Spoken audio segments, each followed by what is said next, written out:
ஒத்துழைத்த மின்வாரிய நிர்வாகத்திற்கு எங்கள் அமைப்பின் சார்பாக நன்றி தெரிவித்துள்ளோம். இப்போ ஒரு பர்மிஷன் அப்படி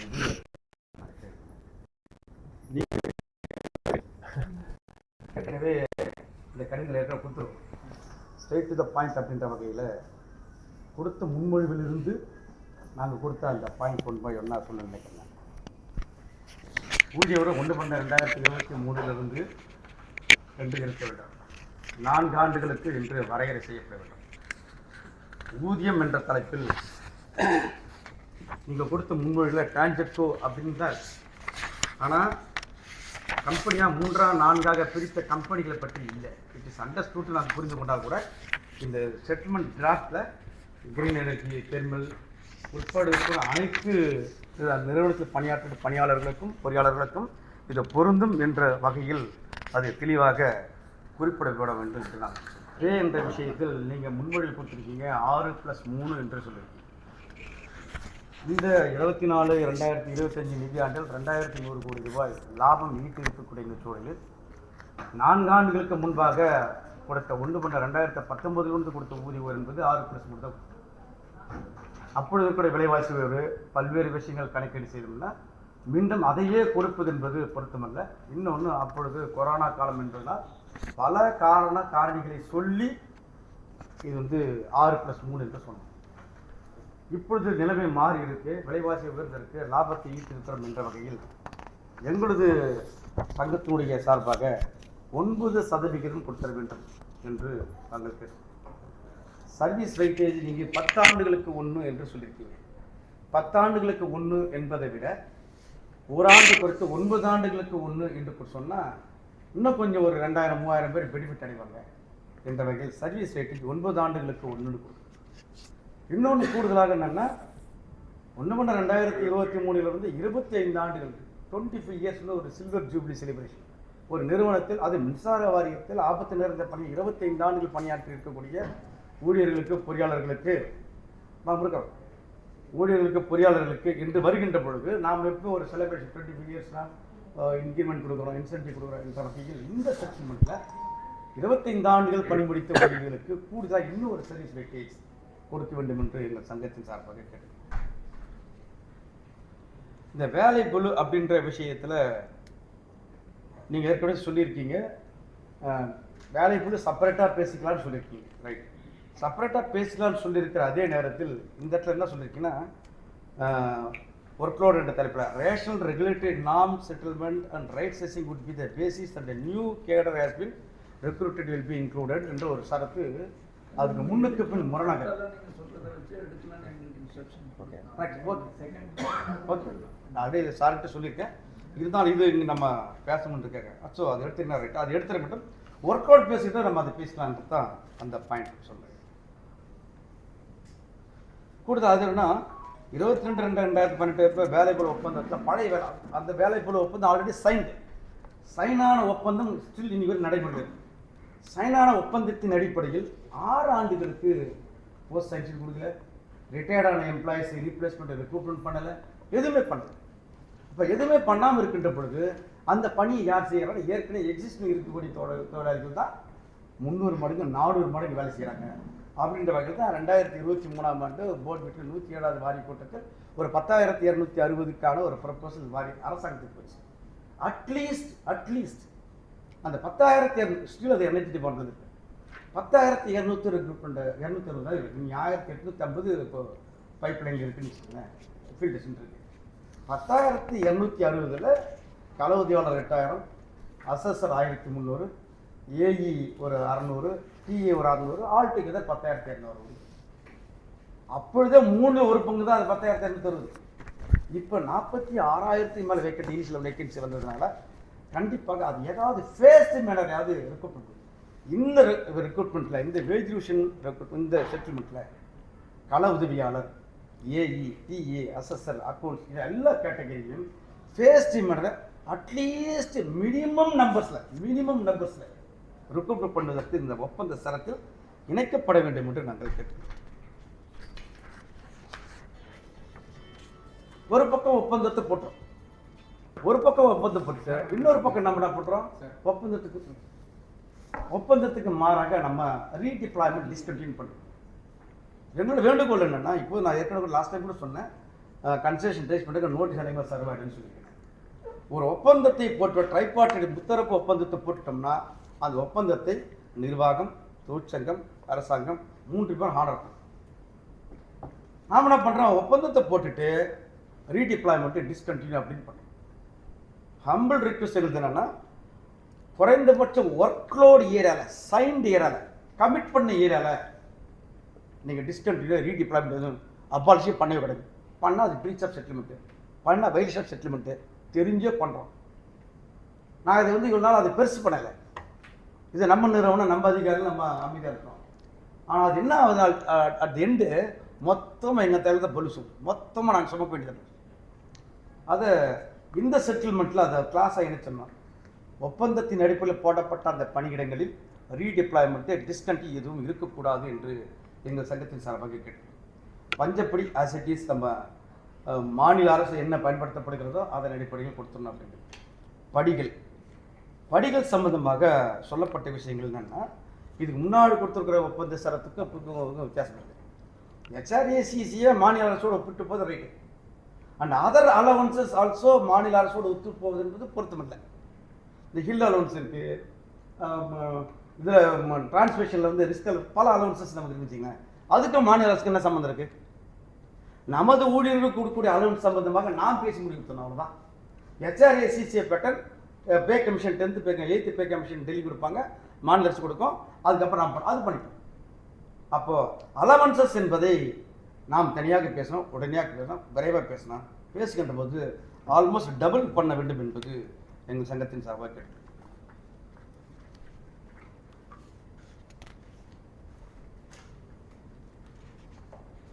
ஊதியத்தை பொறுத்தவரையும் மாதம் 500 ரூபாய் அப்படின்னு சொல்லி 2 மாதங்கள் நமக்கு ஜனவரி பிப்ரவரி மட்டும்தான் அரியர்னு சொல்லி அரியர்ஸ். அது என்னன்னா, சென்ற ஒப்பந்தத்தை மாதிரி அது அப்படி இமிட்டேட் பண்ணுற மாதிரி இருக்கு. சென்ற ஒப்பந்தம் ஏற்படுத்தப்பட்ட பொழுது என்னென்னா, அந்த கால அளவு டியூரேஷன் வந்து ஒரு இது கொரோனா காலத்தில் இந்தியா முடங்கி இருந்தது, உற்பத்தி இல்லை, அதிகமான நட்டங்கள் இருந்தது. பல காரணிகளை சொல்லி மாதம் 500ன்னு சொன்னோம். அப்போ கூட ஒரு 10 மாதங்களுக்கு அரியர்ஸ் கொடுத்தாங்க. இதே காலகட்டத்தில் டிரான்ஸ்போர்ட் இருக்காங்க 19 மாதங்கள் நிலுவைத் தொகை வாங்கியிருக்காங்க, 19 மாதம் அரியர்ஸ் வாங்கியிருக்கிறாங்க. அப்போ நாங்கள் எந்த சங்கத்தின் சார்பாக கேட்டுக்கிறோம், 500 ரூபாய் கொடுப்பது எந்த வகையிலும் சரியில்லை. ஏன்னா ஒப்பந்தத்தை நம்ம முன்னாடியே போட்டிருந்தோம்னா ஃபுல்லாக கொடுத்துட்டு போகிறோம். ஒப்பந்தத்தை டிலே பண்ணி போட்டதுக்கு காரணம் தொழிற்சங்கங்கள் இல்லை, தொழிலாளிகள் இல்லை என்ற வகையில் அனைவருக்கும் அரியர்ஸ் கொடுத்துடணும். 26 மாதங்களும் கொடுத்துடணும். அதில் 26 மாதங்கள் அட்டஸ்டேஜ் கொடுக்கறதுல ஒரு நிதி சுமை இருக்குன்னு சொன்னால் அது 2 இன்ஸ்டால்மெண்ட்டோட கொடுக்கும். 2 இன்ஸ்டால்மெண்ட் கொடுக்குறது எங்களுக்கு எந்த இஷ்யூஸும் இல்லை என்பது தான் நான் சொல்கிறேன்.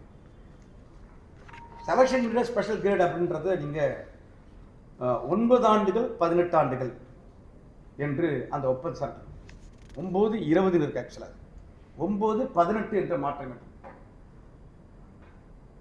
கன்வர்ஸ் ஆஃப் கேங்மன் என்ற அந்த விஷயத்தில் நீங்கள் கொடுத்துருக்கிற ப்ரப்போசலில் எக்ஸாமினேஷன் கொடுத்துருக்கு. கிட்டத்தட்ட அவங்க வந்து இந்த மார்ச் 1 வந்து 5 வருடங்கள் ஆயிடுச்சு. 5 வருடங்கள் ஆன பிறகு கிட்டத்தட்ட 92, 93, 94 இப்போ 94 பேர் செத்து போயிட்டாங்க. 200க்கும் மேற்பட்டவர் கடுமையான காரணம் படித்து திரும்பியிருக்கிறாங்க. இன்னைக்கு 34 சர்க்கிளில் கேங்மன் பணியாளர் தான் ஹெல்ப்பர் வேலை, ஒயர்மேன் வேலை, எல்ஐ வேலை, பல இடத்துல SS operator, FOC operator, everything அவங்க தான் போகிறாங்க. அவர்களுக்கு ரெக்ரூட்மெண்ட் பண்ணும்போது நோட்டிஃபிகேஷன் சொன்ன வேலை ஆஃப்லைன் ஒர்க்கு.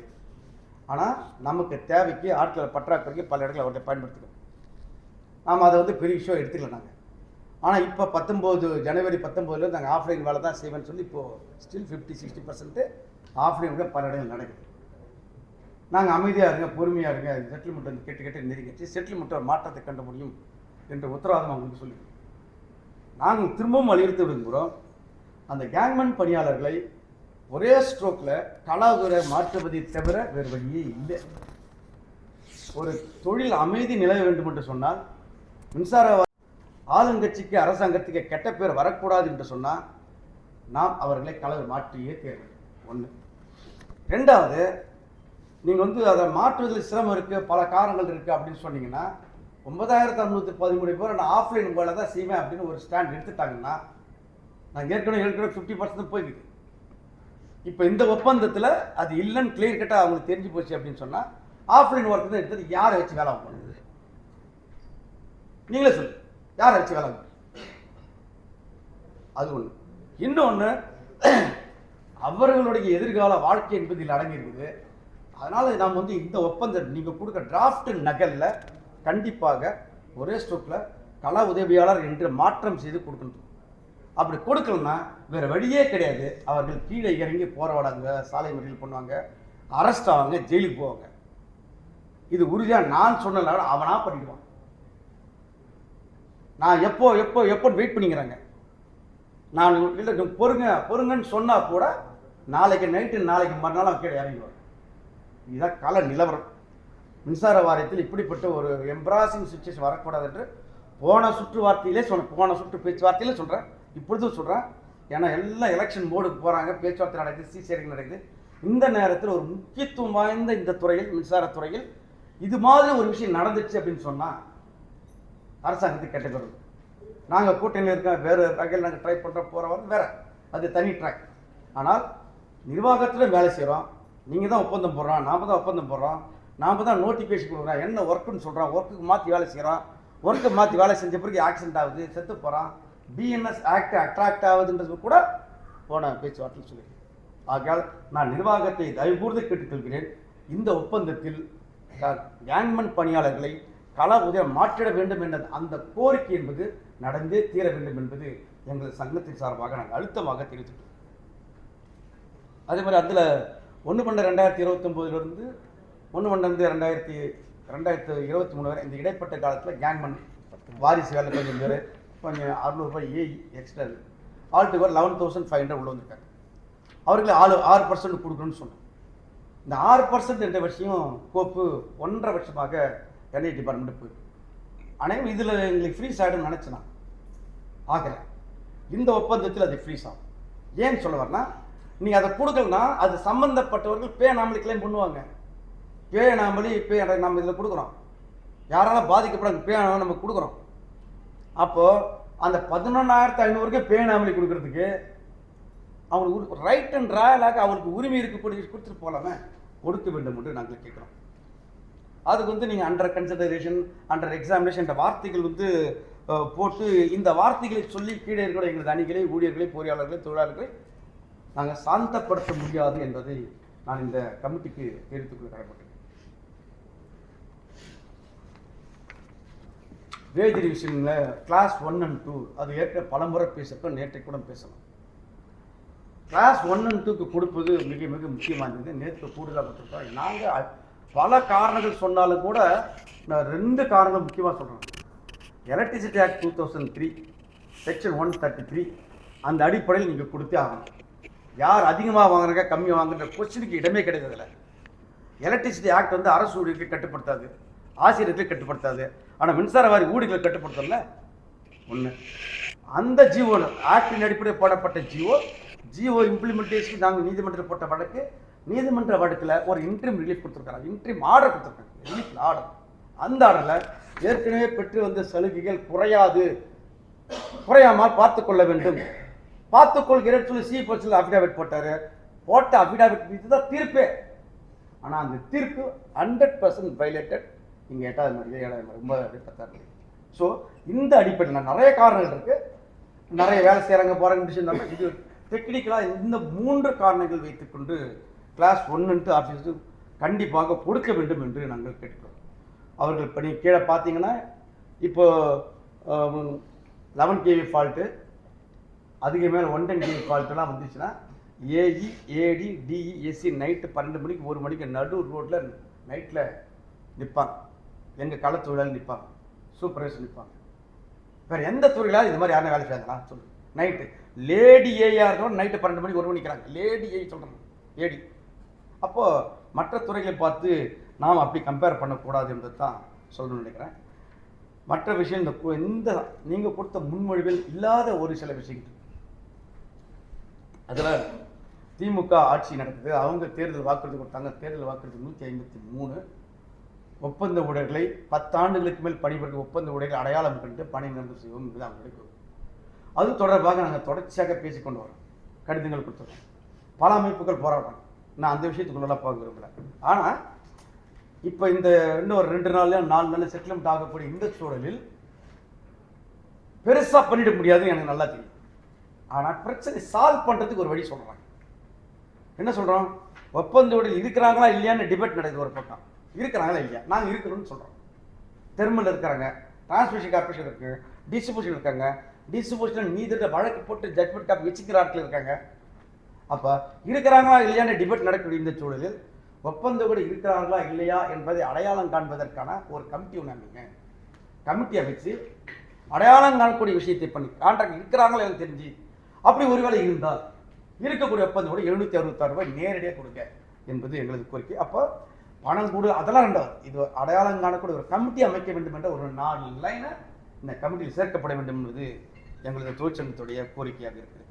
அது மட்டுமல்ல, இதுவும் ஏற்கனவே பேசுகிற விஷயம் தான், போன ரவுண்டில் பேசியிருக்கோம். பகுதி நேர பணியாளர் இருக்காங்க ஒரு 1035.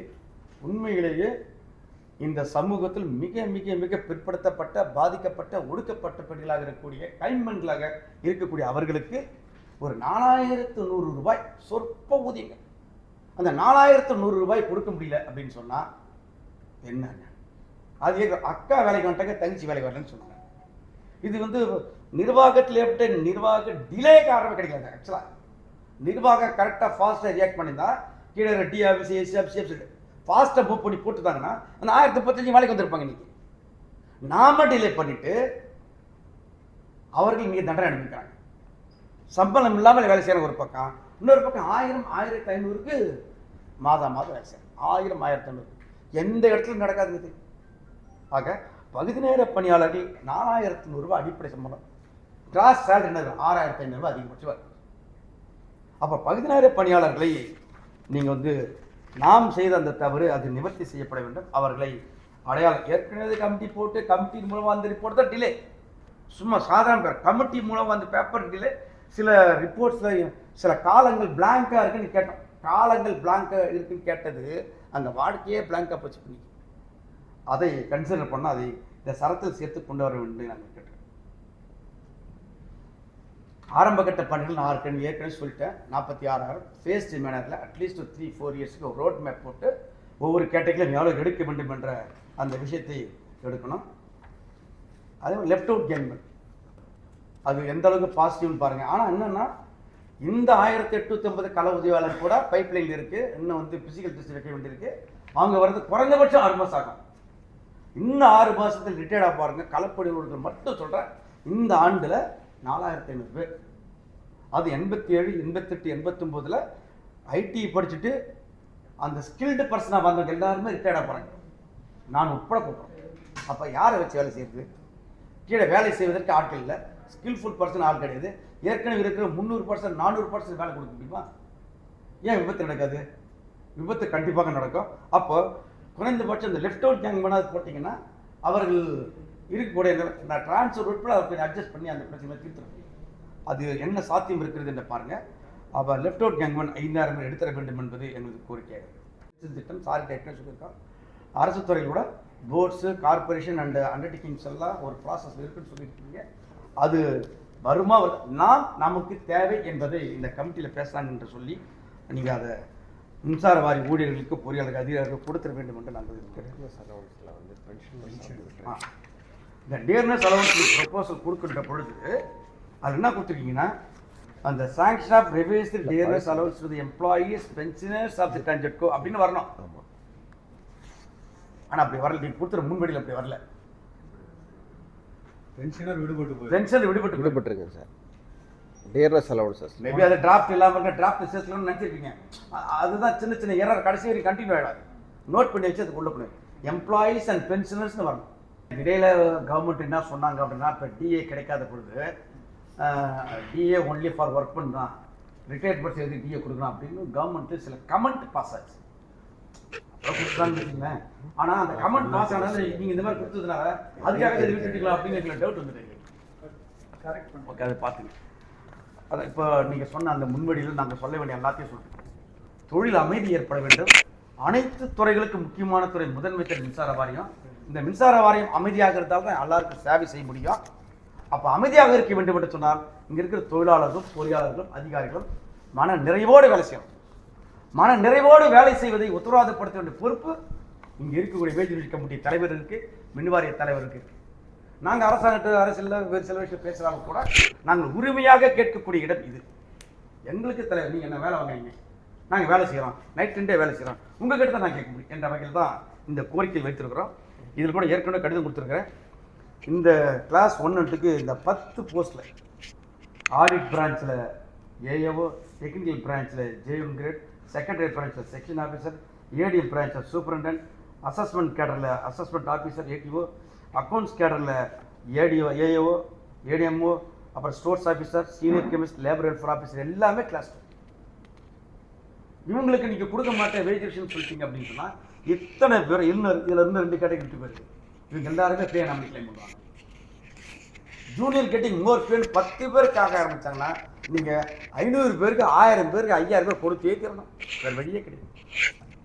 அப்போ இப்படி ஒரு டெக்னிக்கல் பாயிண்ட் இருக்குது என்று நிதித்துறைக்கு தெரியுமா தெரியாத இருக்குது. வாரியத்திலிருந்து போயிருக்கா எனக்கு தெரியாது. போக வேண்டும், அப்ரைஸ் பண்ணணும். கிளாரிட்டி கேட்குறீங்க. Junior cutting should be in the same cadre தானே. Same cadre. ஃபார் எக்ஸாம்பிள் நான் டிஸ்ட்ரிக்ட்ல போறேன்னாக்க normally tahsildar will be getting more pay than sub collector. Because sub collector வந்து ஃப்ரெஷ்ஷாக ஜாயின் பண்ணுறாரு, tahsildar will be 20 service. So இப்போ sub collector can a claim பண்ண முடியாது இல்லையா. ஸோ இவர் சொல்கிற நார்மலி வந்து சேம் கடை டிஃப்ரெண்ட்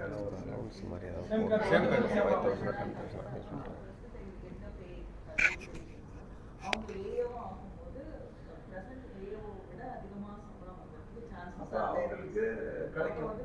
அப்போ பே நம்ம இல்லைன்னா எல்லா கேட்டகரியும் தட் இஸ் நான் முன்னாடியே ப்ரொமோஷன், நீங்கள் முன்னாடியே ப்ரொமோஷன் ஆகிட்டீங்க, same batch. I got promotion later, but I get 6%. when I become officer, if I don't get na, you would not be getting, I would have gone beyond you. Yes. So you will get அதுதான் you சொல்கிறேன். Okay, note பண்ணிக்கோங்க, அது ஒரு pointer. அதே போல் வேறு துறைகளிலிருந்து மின்சார வாரிய deputation வந்திருக்கக்கூடிய அதிகாரிகளுக்கு அவர்களையும் ஹானர் பண்ணுற மாதிரி ஒரு குறைந்தபட்சம் ஏதாவது 5,000 10,000 என்ற ஒரு அலவன்சஸ் மாதிரி கொடுத்தா நாம் பெறுகின்ற ஊதிய அந்த பெனிஃபிட் அவர்களும் பெறுவதற்கான ஒரு வாய்ப்பு இதுவரை இல்லை. ஆக்சுவலாக இந்த முறை அது உள்ள தரத்தாக கொண்டு வந்து சம்திங் கொடுக்க வேண்டும் என்பது எங்கள் சங்கத்தின் சார்பாக கிடைக்கும். அது மட்டுமல்ல, இறுதியாக கேங்மேன் பணியாளர்கள் சம்பந்தமாக ஏற்கனவே சொன்னேன், இப்பொழுதும் சொல்கிறேன். அதில் கொடுக்க ஒரு டெக்னிக்கல் ப்ராப்ளம் இருக்குன்னா இல்லீகல் ஒர்க்கு பண்ணிட்டுருக்கோன்னு பல முறையில் பேசியிருக்கோம். லாஸ்ட் டைம் சார் இல்லை, நான் அந்த கமிட்டியில் பேசினேன். லேட்டஸ்டாக நடந்த ஒரு டெத் ஃபேட்டலில் 25 லட்சம் ரூபாய் ஏஇ, அந்த ஃபோர்மன், அந்த சூப்பர்வைஸ் கேட்டகரி இருக்கிற எல்லாரும் சின்ன 25 lakhs கொடுத்து அவர்கள் மீது பதியப்பட்ட எஃப்ஐஆர் கேன்சல் பண்ணாங்க. வேலைக்கு வந்தது மின்சார வாரிய வேலைக்கு ஆக்சிடென்ட் ஆகிப்போச்சு. ஆக்சிடென்ட் சில நேரம் தவிர்க்க முடியாது வச்சுங்களேன். எனக்கு புரியுது, செத்து போன குடும்பத்தில் புரிஞ்சுப்போனா. அப்போ வேலைக்கு வந்து என்ன கேட்குறாங்க, ஃபோர்மன் ஏயில் என்ன கேட்குறாங்க, நான் வேலை செய்ய தான் வந்தேன், இங்கே ஆக்சிடென்ட் நடக்கிறது இயல்பான விஷயம். அது என் மீது ஒரு கிரிமினல் வழக்கு போடுவாங்கன்னா அது எப்படி சரியாக இருக்கும்? அதில் இப்போ அவங்களுக்கு சாதகமாக இப்போ பிஎன்எஸ்எல் பாரதிய நியாய சங்கீதா செக்ஷன் 116 வந்துருச்சு, அவங்களுக்கு சாதகமாக இருக்கு. இது இவ்வளோ பெரிய ப்ராப்ளம் இருக்குது என்பதை நாம் அரசாங்கத்தின் கவனத்துக்கு கொண்டு செல்ல வேண்டும் என்பது தான் கூடுதலாக நான் அது ஃபஸ்ட்டு சொல்லும்போது இந்த பாயிண்ட் நான் சொல்லலை. ஆனால் 25 lakhs கொடுத்து இப்போ செட்டில் பிடிக்கிறாங்க. கேள்வி என்ன வருதுன்னா, ஒவ்வொரு இறப்பவர்கிட்ட என் மீது எஃப்ஐஆர் பதிவாகாமல் இருக்கிறதுக்கு நான் 25 lakhs 30 lakhs கொடுக்க முடியுமா என்ற ஒரு கேள்வி கீழே இருக்கிற அதிகாரிகள் செக்ஷன் 4 எல்ஐ சூப்பர்வைஸ் கேட்டுக்கிறாங்களா கேள்வி வைக்கிறாங்க. இப்போ அதெல்லாம் மருந்து விடுபடுவதற்கு அவங்க எல்லாமே நம்ம வந்து கன்வென்ஷன் பண்ணிட்டோம்னா, ஒரே ஸ்ட்ரோக்கில் பண்ணிட்டோம்னா அந்த பிரச்சனை தீர்ந்துவிடும். இன்னும் ஒன்று சாருக்கு தனியாக சொல்லியிருக்கேன், உங்கள் மேடம் மற்றவர்கள் சொல்ல வேண்டியது, கேங்மனில் இருக்கிற ஐடி அது பிஇ படிச்சவங்க, டிப்ளமா படிச்சவங்க, நிறைய குவாலிஃபிகேஷன் அனைவருமே வந்து நீங்கள் பேஸ் ஆன் குவாலிஃபிகேஷன் கலந்துரை மாற்றுவேன் அப்படின்னா அதுலேயும் ஒரு சிக்கல் நம்ம ஏற்கனவே போட்டுக்கிற உத்தரவு இருக்குது. எக்ஸ்டர்னல் ரெக்ரூட்மெண்ட் பண்ணிக்கின்ற பொழுது, போன ரெக்ரூட்மெண்ட் முதல்ல ரெக்ரூட்மெண்ட் பண்ணிக்கின்ற பொழுது என்ன பண்ணோன்னா, பிஇ படித்தவங்க கூட கலவுதிர போஸ்ட்டுக்கு அப்ளை பண்ணலான்னு 2 ரெக்ரூட்மெண்ட் முன்னாடி இருந்துச்சு. இப்போ லேட்டஸ்ட்டாக போட்ட அந்த ரெக்ரூட்மெண்ட்டில் ஈவன் தான் ஒரு பிஇ படிச்சிருந்தாலும் ஐடி மஸ்ட்டு. ஐடியை படிக்கலன்னா அவர் ஆன்லைனில் பதிவே பண்ண முடியாது. அதுதான் இப்போ இன்னைக்கு வரைக்கும் ரூல் தான் மின்சார வாரியத்தில். அப்படி இருக்கின்ற பொழுது ஐடி படித்த 1750 பேர் மட்டும் தான் கலைஞரை மாற்ற முடியும், மற்ற யாரும் மாற்ற முடியாது. ஒருவேளை நீ குவாலிஃபிகேஷன் என்ற கிரிட்டீரியா வைக்கிறீங்கன்னா அதுலேயும் நிறைய சிக்கல் இருக்குது. ஒரே நேரத்தில் படிக்க வந்தவங்களை குவாலிஃபிகேஷன் அன்குவாலிஃபிகேஷன் பிரித்து பார்த்து நீங்கள் மாற்றுறது என்பது கீழே பிரச்சனை வச்சு தொழிலாளர் சும்மா இருக்க மாட்டாங்க. ஆனால் பொதுவாக ஒரு 9613 தொழிலாளர்கள் இன்றைக்கி மின்சார வாரியத்தை 5 ஆண்டுகளாக மிகப்பெரிய நல்ல சேவையை மின்சார வாரியத்துக்கு தமிழக அரசு கொடுத்துருக்குறாங்க. அவர்களை ஹானர் பண்ணுற மாதிரி, அவர்கள் உழைப்பை அங்கீகரிக்கிற மாதிரி அவர்களை கள உதிரை மாற்றிட வேண்டும் என்று மீண்டும் ஒரு முறை கேட்டு நீங்கள் கொடுத்த முன்மொழிவிலிருந்து எங்களுடைய வியூஸை நான் சொல்லியிருக்கிறேன். இதை கமிட்டி கொஞ்சம் சீரியஸாக திங்க் பண்ணி பாசிட்டிவாக முடிக்க வேண்டும் என்று எங்கள் சங்கத்தை